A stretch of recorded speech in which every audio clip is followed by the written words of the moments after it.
Bapak saya mengatakan, kalau kamu jadi penceramah, tapi kamu tidak bekerja, kamu cuma ngomong aja. Stop, jangan lakukan itu. Itu pesan orang tua saya pada saya. Saya sekarang baru mengerti di mana saya bisa mengaplikasikan yang saya katakan kalau saya tidak bekerja. Makanya menjadi penceramah itu bukan profesi. Ini panggilan semesta aja. Dan itu pun hanya boleh menyampaikan yang dilakukan, yang dialami, yang dikerjakan. Bukan menyampaikan pesan-pesan masa lalu yang kita sendiri tidak melakukannya. Sekarang ini kita butuh keteladanan. Kalau ada orang mengatakan banyak-banyak ingat kepada Allah, tanya sama dia, gimana caranya? Gimana caranya? Kada orang mengatakan kamu harus bertobat, tanya sama dia, gimana caranya? Kan tobat itu artinya kembali. Apakah dengan membaca istighfar sebanyak-banyaknya kita sudah bertobat? Kalau kita belum kembali pada jati diri kita, sebanyak apapun kalimat itu dibacakan, tidak akan mengubah kita. Tobat itu kembali. Kamu asalnya suci, kembali suci. Pada dirimu ada sifat-sifat Allah yang diwariskan. Warisi kembali sifat-sifat itu. Itu tobat, itu begitu. Tobat itu adalah perilaku, bukan bacaan. Lalu kalau bacaan penting, ya bacaan itu penting juga mensugesti kita. Tetapi itu belum selesai. Banyak orang baca astagfirullahaladzim berulang-ulang. Tapi kemudian berulang-ulang juga melakukan perilaku yang tidak baik. Itu namanya belum tobat. Baru mengucapkan. Makanya ayat ini mengisyaratkan kepada kita, kalau kamu benar-benar sebagai orang beriman, stop bicara kebaikan. Lakukan kebaikan itu. Sedekah itu bagus, gak usah dibicarakan. Kapan kamu mau sedekahnya? Saya tanya, kapan mau sedekahnya?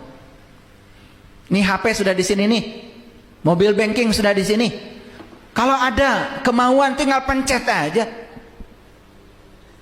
Tuh ada masjid mau ambruk. Tuh ada tetangga yang tidak makan. Tuh ada orang yang sakit di rumah sakit. Dia tidak bisa pulang dari rumah sakit karena tidak punya uang. Tinggal pencet sekarang juga bisa. Itu yang dibutuhkan oleh kita. Keberanian untuk melakukan kebaikan, bukan membicarakan berulang-ulang kebaikan. Saya ingat bapak saya, kamu harus sekolah yang bagus. Kamu harus punya pekerjaan. Kamu harus punya profesi. Harus punya keahlian dalam hidup. Jangan cuma ngomong. Ngomong itu paling gampang. Tapi mengimplementasikan yang kita bicarakan, itu yang paling penting. Banyak yang mengisyaratkan pada kita, kalau sholat itu harus husu, harus husu. Tanya mana dia, gimana caranya? Kalau nggak bisa ngajarin, itu namanya ngomong. Paham maksud saya? Masih banyak nggak kalau gitu yang harus kita pelajari? Masih jauh? Terus kapan mau memulainya? Yes. Kalau kamu tidak memulai berjalan hari ini, maka kamu akan merasa kelelahan berlari di hari esok. Mau kapan? Hidup itu di sini, saat ini, sekarang. Jangan ditunda-tunda. Nah, dalam hidup itu cuma 4 yang dilarang. 1, jangan pernah berkata itu tidak mungkin. Yang kedua, jangan pernah berkata saya tidak bisa. Yang ketiga, jangan pernah berkata saya sudah tahu. Yang keempat, jangan pernah berkata nanti saja. Itu aja larangan dalam hidup. Dan saya selalu menerapkan larangan itu pada diri saya. Begitu kita berkata itu tidak mungkin, Jangan berharap ada keajaiban dalam hidup. Begitu berkata saya tidak bisa, kita sudah merendahkan diri kita sendiri. Padahal Allah bersama kita, lebih dekat daripada urat nadi leher kita. Merendahkan diri sendiri, merendahkan Allah. Merendahkan ciptaan Allah, merendahkan Allah.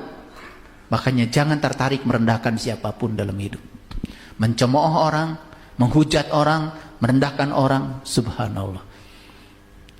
Ingat, ketika kamu merendahkan ciptaan Allah, kamu sudah merendahkan penciptanya. Dan begitu mudah menjustifikasi orang lain, begitu mudah merendahkan orang lain dengan kesempitan pikiran kita sendiri. Makanya lihat, orang yang sempit pengetahuannya selalu menganggap orang lain salah. Dia yang paling benar.